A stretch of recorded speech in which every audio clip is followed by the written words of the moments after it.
Hello and welcome to another update video about Bitcoin and Cardano. Bitcoin currently dropping as expected and Cardano following. So we're going to take a look at the Bitcoin chart first, the more imminent chart. Everybody who's been with me for a while knows that my primary expectation has been for a few months now that we're going to get into this yellow target area here, and we're moving closer and closer, and throughout this whole downtrend it was pretty straightforward. Now it got a bit tricky here in this area, but it seems like my primary expectations still will play out. We're currently heading further down. That's what we said in yesterday's video. We also talked about an alternative that might go live if we break above 46.5k.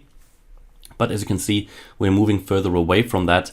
And my primary expectation has been and will remain that we're getting into this yellow target area with an ideal level of around 27.5k. And the reason for that is that here we have sitting our 61.8% Fibonacci retracement level of the Bitcoin chart, and that is the most relevant Fibonacci retracement level.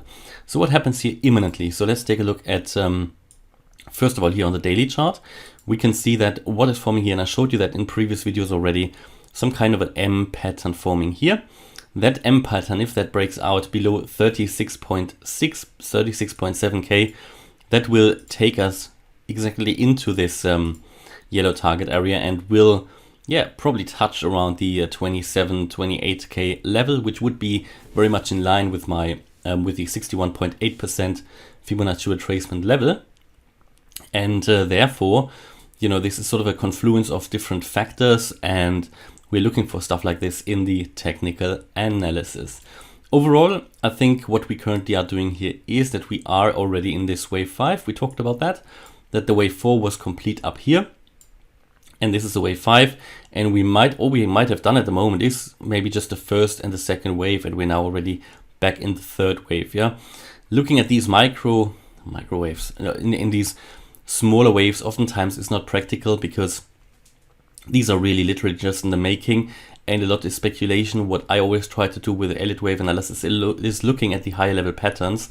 That gives us a very good idea of where the prices might be going, and any small movements then in here, they can go up and down. That is not a problem, as long as we understand that in the current scenario, the price has to go into this target area. And we're heading towards it. And yesterday, what did I tell you in the video yesterday? Well, we talked about, first of all, this bear flag here, that it would probably retest the 39.7k resistance level, which was resistance before, but which also was support before. Well, it did retest it and then moved down as expected out of this ascending wedge, bearish pattern. So we moved down, found support here at those previous lows, and it was also overbought. It was oversold. It was oversold on the daily chart, on the 1 hour chart, on the 4 hour chart, and it just had to recover a little bit.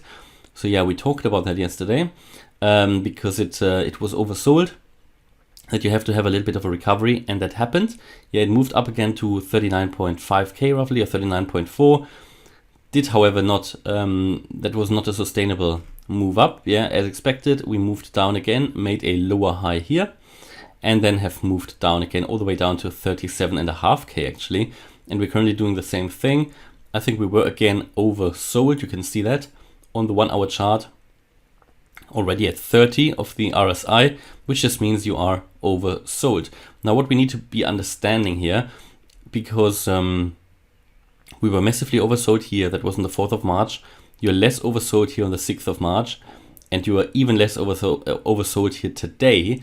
That this is something we need to pay attention to, because we've gotten a bullish divergence here, which means you're making lower lows on the price chart, but you're actually making higher lows on the RSI. So it's only the 1 hour chart, but we want to be aware of it, which could indicate that potentially this downtrend is slowing down a little bit. So we need to be aware of that. This doesn't mean we need to go up straight away or anything, but it just means that downtrend is slowing down. What we need to see to continue that downtrend is a stronger impulse down. And also we've got here on this chart, you can see it, a head and shoulders pattern, left shoulder, head, right shoulder. That neckline, I would say, is around 37k. So also this one, if we reach that and break it, that will take us further down. So primary expectation remains we're going down further. You don't see that bullish divergence, for example, here on the 4 hour chart. on the 4-hour chart, we can see as well that we were just oversold again. That is, I think, why we are a little bit struggling to sell off more here. I mean, we were already below 38K, but I mean, how much more do you want to sell off? You can see that RSI on the 4-hour chart, it's a bit limited in terms of what it can do. Therefore, we need to bring this RSI higher. Otherwise, it can really struggle to sell off further. Yeah. This is only the 4-hour chart, because on the daily you're not oversold yet. There is still so much more room for further price drops. It's at 42, 43 on the daily, and the bearish MACD is still playing out. So you have here further decreasing selling momentum, or increasing selling momentum on the MACD. But yeah, the 4-hour chart is just massively oversold. So you have to, or maybe not massively, but you're oversold. So in that case here, or because of that, the downtrend is slowing down a little bit. That is why you have on the 1-hour chart this bullish divergence. But the next level I'm watching out for is, yeah, certainly here this, maybe call it a zone, yeah, between, we can even move it down here a little bit to capture most of the lows. It's pretty much a zone here starting at 37K all the way down to 36.4. That is what the price needs to move through in order to move down one next step and get to the 34.5K level, and that will be then very relevant. Yeah, from there is only one more gap and one more step to get to the 33K, and I think then we can be pretty certain that we are going to get into the target area. We're moving closer anyway. So what I would expect is maybe a little bit more consolidation, maybe a bit recovery, because the 4-hour chart is just oversold.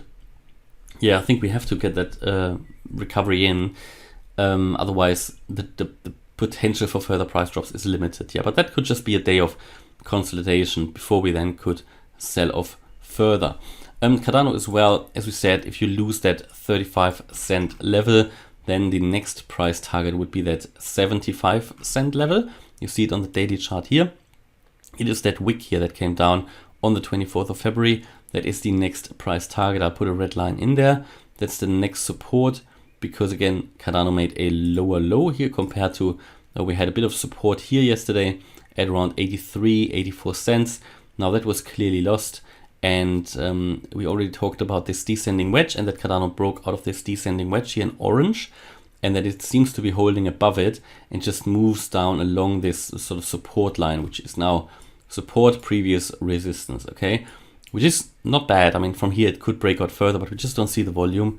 And on top of that, you've got a bearish MACD crossover now as well, indicating as well further price drops. The RSI is also in the negative here, in bearish momentum, and also the stochastic RSI down here is selling off further.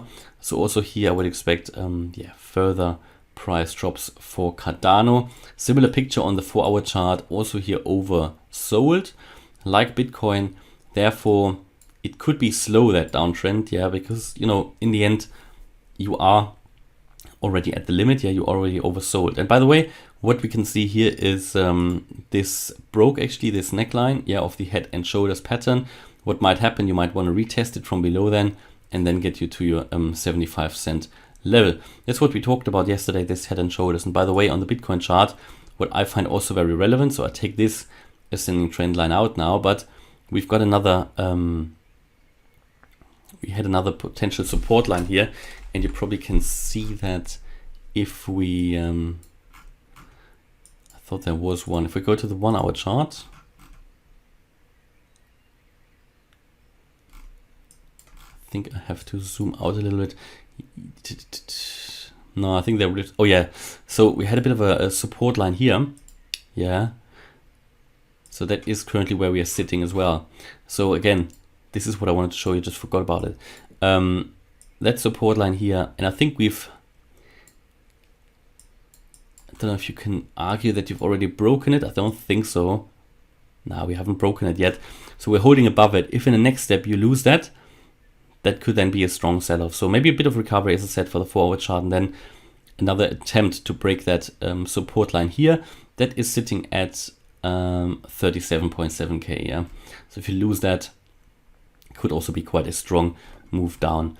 All right, yeah, that's my view here on Bitcoin and Cardano. Hopefully that was useful. If you like the updates, then yeah, please smash the like button, subscribe, leave a comment.